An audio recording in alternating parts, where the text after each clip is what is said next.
Debate किया जा रहा है, उनकी चर्चा की जा रही है, इससे क्या हासिल होगा? ऐसे लोगों को रैना जी आप क्या जवाब देंगे? और साथ ही अगर आपके भी कोई अपने मन में सवाल हो, हमारे तीनों मेहमानों को ये जानकारी देना चाहती हूँ कि रैना जी ने तो खुद दंश झेला है, बॉम्ब ब्लास्ट सर्वाइवर है। आप खुद अपनी कहानी बताएंगे। मेरे को बड़ा दुख होता है जब भी हम इस चर्चा करते, 32 साल पुरानी बात चर्चा करते हैं, तो बार बार अंदर से ऐसा होता है जैसे हमारे को किसी ने चाकू चलाया हो, क्योंकि हमने झेला। अनुपम जी ने, अग्निहोत्री जी ने, पल्लवी जी ने फिल्म बनाई है, और जब भी ऐसे मौके मिलते हैं हमारे को याद आता है कि उस समय हमारे साथ क्या हुआ। यहां पर हम सारे बैठे 1990 की बात कर रहे हो, 19 जनवरी की। मेरे को आज भी याद है 15 अगस्त 1989। मेरी मदर ने, मैं छोटा था, मेरी मदर ने बोला कि आप अब्बा कदल जाओ। अब्बा कदल के मेरे भाई लोग भी यहाँ पर बैठे होंगे। अब्बा कदल से वो हम गांठ गोभी लेते हैं, बोलो वहां से सब्जी लाओ हमें घर पे बनाने। मैं 6 बजे सुबह निकला। जब 6 बजे गया तो मैंने एक सब्जी वाले को कहा, मैं कहा सब्जी दे दो। ये पॉलिसी ऐसी थी, जहां पर कश्मीरी पंडित जितने भी है वो गांठ गोभी के बड़े शौकीन है, यहाँ पर भी हम लाते। उन्होंने ऐसी पॉलिसी बनाई, सुबह 6 बजे का टाइम है तो बोला वहां से लाओ पुल के पास, जबकि उनके पास था, क्योंकि उनको पता है वहां पर गड़म तो सारे लोग खाते। हम पार चले गए, बार एक दुकानदार के पास था जहां रेडी वाला था। मेरे आज याद है 15 अगस्त 1989 वहां पर पहुंच गए। जो ही मैंने कहा कितने बार, वो मेरे साथ बातों में लगा गया, और जितने भी और भी मेरे साथ मतलब पंडित लोग थे, हमको ही बिठाया उसे, कोई बात आप छांटो ऐसे कर। बाद में पता लगा कि वहां पर बॉम्ब ब्लास्ट हो गया, और क्या हुआ वहां पर वो भगवान को पता है, मर गए। और मैं कैसे बच गया, मैं वहां पर मेरे अपने कश्मीरी पंडित या और भी जो थे वहां पर वही थे, उन्होंने रोक रखा था, दैट वाज प्लान्ड वहां पर। तो मैं देखा कि मेरे अपने टांग ये सारी की सारी खत्म, खून ही खून, खून ही खून।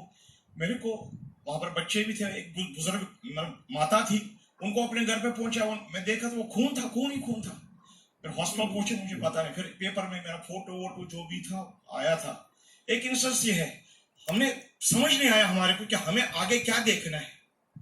तो ये जब खत्म होगा 2-3 महीनों के बाद, जनवरी अचानक शाम के टाइम, सैटरडे था शायद, शनिवार का टाइम था, 19 जनवरी 1990, अचानक हुआ नारे तकबीर अल्लाह अकबर। इतने लोग हो गए, हमने कभी देखे नहीं था अपने मोहल्ले में इतने लोग। और आवाज यही थी कि कश्मीरी पंडित तो बाहर आ जाओ, मस्जिद में पढ़ रहा है। जो भी मतलब औरतों के समय वो चीज नहीं कहूंगा कि बच्चा था, अपनी माताओं के लिए, बहनों के लिए वो शब्द नहीं बोलूंगा। बहुत गंदी चीजें थी। लकीली वो रात कैसे निकल, और लोग कैसे निकाले गए। नेक्स्ट डे जब उठे तो मेरे फादर लसकोल जी आप सब जानते हैं, वो डायरेक्टर साहब अंकल जी, और मेरे फादर डिप्टी डायरेक्टर, वो जाते थे टीवी सेंटर, क्योंकि कर्फ्यू चलता रहता था। वो डेली जाते थे, पहले लसकोल जी का घर आता था, फिर मेरे डैडी का घर आता था, तो उनकी जीप आती थी। लसकोल जी आते थे, उनके साथ पुलिस फोर्स होता था, फिर मेरे फादर बैठते थे, दूरदर्शन चले जाते थे।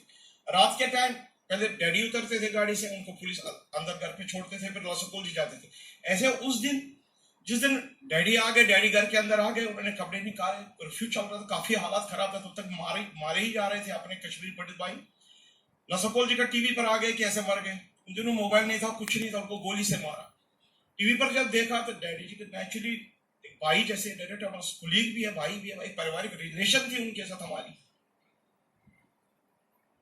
मुश्किल से 5 मिनट के अंदर हमारे घर के अंदर इतना शोर हुआ, मेरा निक नेम से ले लिया नाम कि कहाँ है तुम्हारा बाप का है, तुम्हारा बाप का है। बट हमारे अंकल आंटी वगैरह उन्होंने बोला कि नाम मत बताओ। मैंने कहा यहाँ पर नहीं, वो तो जम्मू चले गए। बोले नहीं, उनके डायरेक्टर को मारा, आज उनकी भी बारी है, इनको एक साथ खत्म करना है।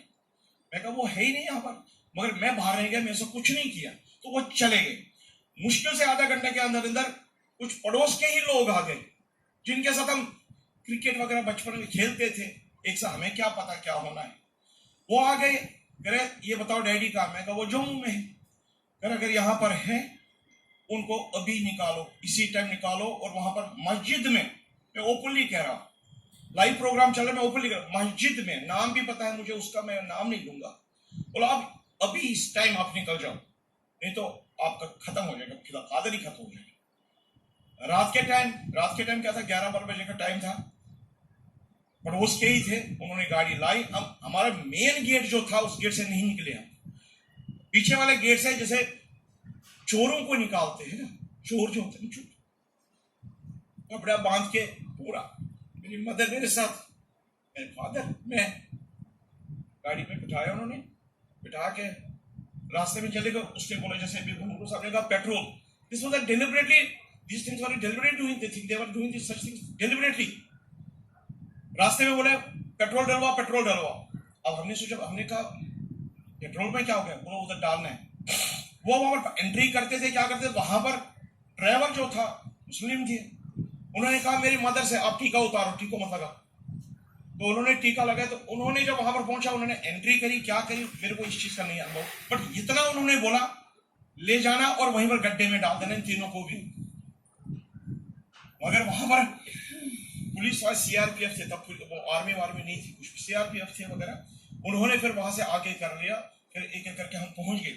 उसके बाद हम आए नहीं, और हमें पता है फिल्म तो हम देख भी रहे हैं, कहीं बाहर भी देखेंगे, मगर जब तक जिंदा है, हमारे बुजुर्ग लोग यहाँ से चले भी गए, मगर उनको ये दर्द कभी हम भूल नहीं सकते।